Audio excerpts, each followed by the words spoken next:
Find that ever happens to you, maybe not in the battlefield, but maybe in your everyday situation. Are you stuck in a rut and you want to break free? Joining us today with some advice is Dr. Dain Heer, the personal development educator and author of the book, Being You, Changing the World. Doctor, good to see you. Nice to be here, Corey. So, you know, Tom Cruise's character may be extreme, but I think there's a part of that that a lot of folks can identify with. The question is why?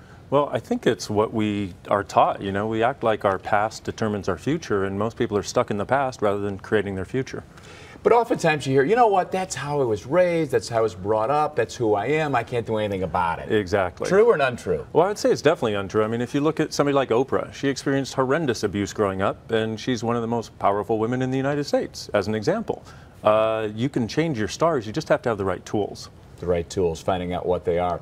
Are there some situations, though, with particularly rough childhoods, obviously are tougher than others to overcome and to get past, True. right? Absolutely. Yeah. But what happens is if you'll start asking questions, like something real simple, such as, how does it get any better than this? A question will always open a door to a different possibility. An answer or the conclusion that my past is what is sticking me and it's where I have to go always keeps that in place. So if you go, how does it get any better than this? Makes a good situation better, makes a bad situation better, and it can start changing things. Very good.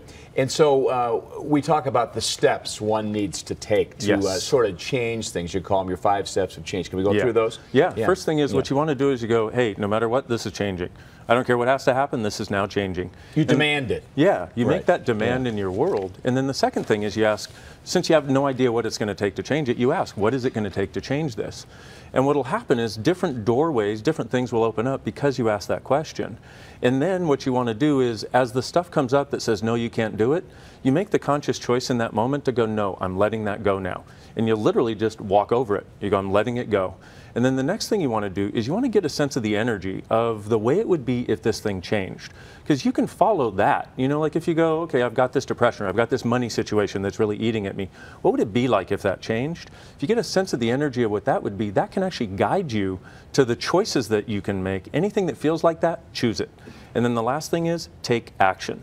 Most of us want things to change, but we won't actually take action to make it happen. And you can say, hey, what step can I take today to make this happen for me right away? How many people can follow those steps on their own and actually carry that out? Or do most people need a guidebook or a professional? How do you see that? Yeah, well, that's the thing, is that's actually why I wrote the Being You, Changing the World book, is exactly that, because I realized 14 years ago I was at a place where I was going to commit suicide if things didn't change.